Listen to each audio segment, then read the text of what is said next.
Huwag po kayong papatibag kay matibag. Iparinig nyo ito sa NBI sa Manila. Takot ba kayo kay matibag? Takot ba kayo kay matibag? Takot ba kayo kay BBM?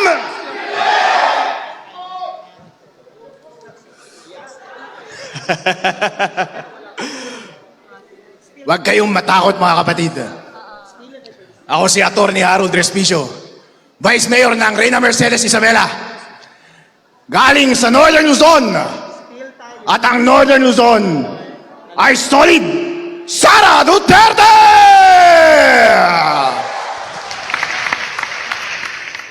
At kami doon sa Northern Luzon ay hindi natatakot.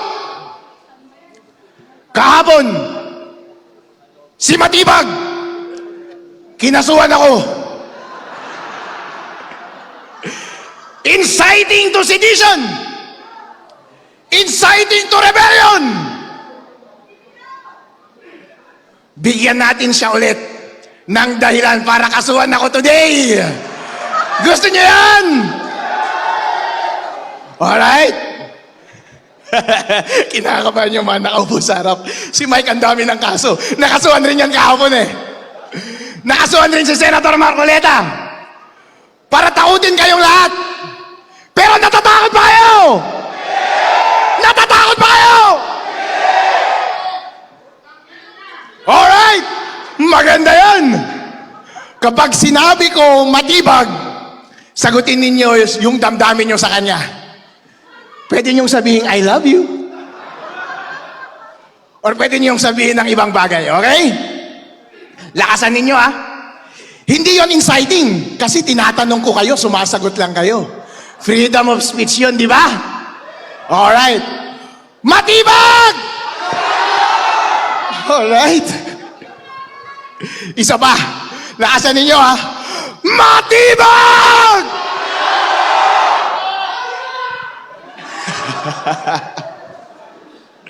Mga kababayan, ito po ay ginagawa nila sa atin para tayo ay takutin.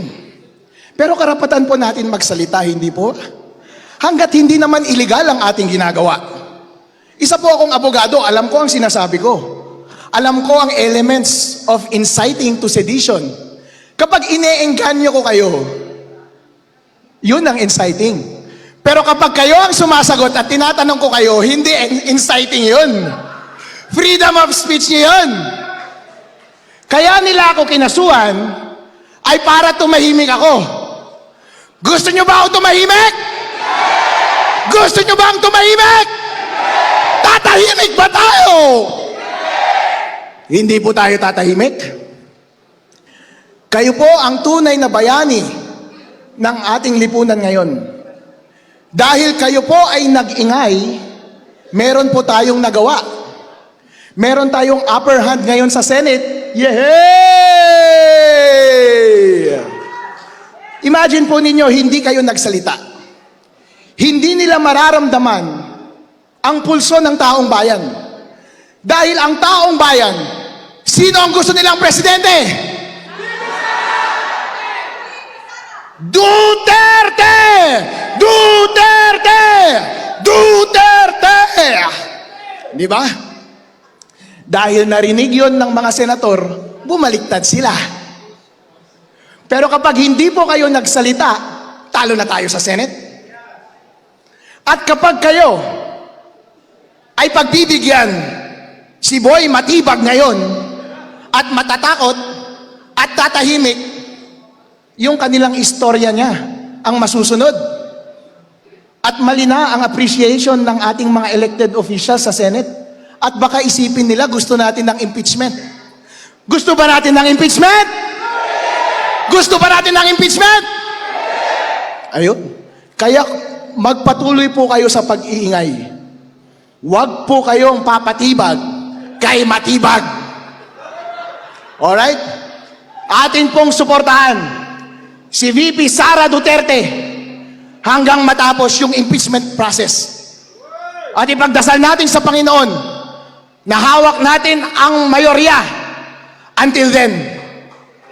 At makakaasa tayo ng susunod na maging Pangulo ng Pilipinas ay si Bibi Sara Duterte! Duterte! Duterte! Duterte!